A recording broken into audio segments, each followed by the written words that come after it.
خۆشەویستان ئێوە کەسانی کە دیندارن برا بە ڕێزەکان و خوشکە بە ڕێزەکانم دینداری دەکەن خۆتان داپۆشیوە لەبەر خاتری خوا نوێژ دەکەن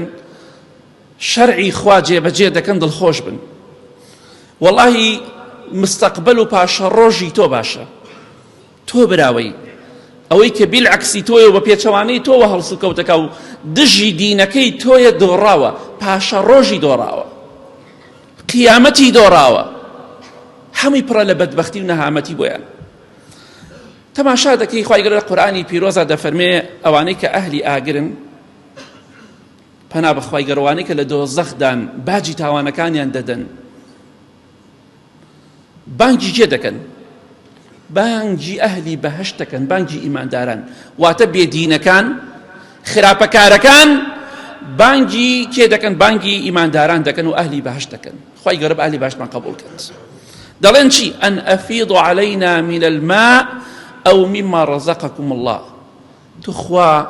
تۆزێ لەو ئاوە ساردەی خۆتانمان بدەنێ بابی خۆینەوە چونکە بەس ئاوی کوڵاوە خۆینێمە دینمان نەبوو لە دنیادا بێ دین بووین خراپەکار بووین ئەمڕۆ خواردنەوەی ئێمە بەس ئاوی گەرمە چێم و زوخا و جەراحەت دەخۆین تۆزێ لەو ئاوەی خۆتانمان بەسەرا بکەن تۆزێ ئاومان بدەنێ بیخۆین یا لەو خواردنەی کە خوا بە ئێوەی بەخشی و ئاهلی بەهەشت پێمان بدەن قالوا إن الله حرمهما على الكافرين بيان دوتري خواردن و خواردنەوەی ئاهلی بەهەشت حرامە لەسەر هەموو بێدینێک بۆیە ڕۆژێک دێت بێدینەکە لە تۆ دەپاڕێتەوە دەپاڕێتە لەوەی قومیە ئاوی بدەیتێ ئەوە زەلیلیە ئەوە دۆڕاویە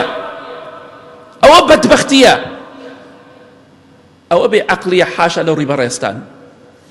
نەک ئینسان دیندار بێ ڕۆژێک دێت ئەو بێدینەی کە ئەمڕۆ تۆ دەکوژێ بە تۆپ و تەیارە ئەمڕۆ سوکایەتی بە دینەکە و مقدساتی ئەم ئیسلامە پیرۆزە دەکات ڕۆژێک دێت ئەو کافر و منافقانە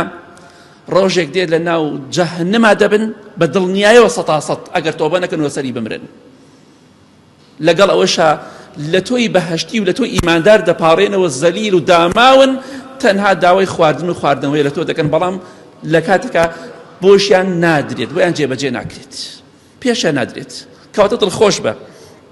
دەبینی برسیەتی تینویەتی زەلیلە داماوە محتاجە بە قومێک ئاوی بەهەشت محتاجە بە پاریویەک نانی بەهەشت و خواردنی بەهەشت بەڵام پێی نادرێت هەر بڵێ تۆپ و تەیارەم هەیە هەر بڵێ بەهێزم هەر هەڕەشە لە موسڵمان بکە